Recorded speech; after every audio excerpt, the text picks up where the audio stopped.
Hey, it's Josh High, broker at Swift Home Mortgage, and here are your Thursday 3 tips. First tip, condo review process. You've probably been there before where you're trying to get a condo for your client, you're trying to get this condo project approved, and you have this big questionnaire that you have to send into the HOA or the condo management company for them to fill out for the loan guidelines to make sure that we have the right kind of insurance policy, make sure that the mix of investors to owner occupants is at a certain percentage.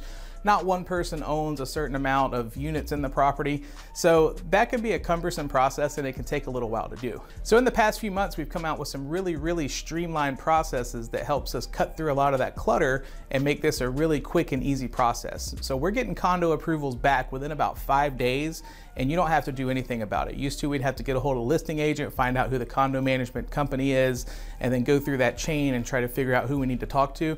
We don't have to do that anymore. Our lenders and our underwriting team can go directly to the HOA management companies and knock that out in less than 5 days. We're seeing a lot of good success about that. And if you're not doing a lot of condos, that's a huge market, especially here in the Tampa area with all these condos that we have all over Channelside and West Shore and by the beach and all that. So take advantage of it. Let us know if you have any questions about it. We'll be happy to help. Tip number 2, mortgage insurance. MI, PMI, whatever you're gonna call it. We all know that it's a necessary evil when we have to put that on a loan when you're putting less than 20% down on a conventional loan. So the good news about PMI here is we have some of the best rates in the industry, probably the lowest rates in the industry compared to our competition. We have negotiated rates with some of the big, huge MI companies, and we're able to give lower rates when it comes to booking an MI policy on a loan. So when you compare our loans next to, say, a competitor's quote from a large bank or large internet lender, many times we're gonna be $15, $20, $30, $40 cheaper in payment than they're gonna be on theirs because they have that PMI rate that's a little bit more inflated.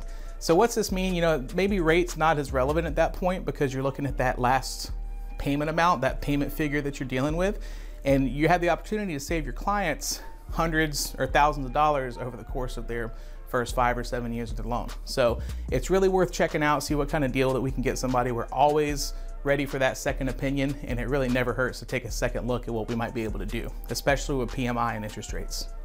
Tip number 3, title companies. Wouldn't it be awesome to be able to choose the title company on the buyer side of the transaction and control who's gonna handle that closing and title work and signing and all the stuff that the title company does in a transaction?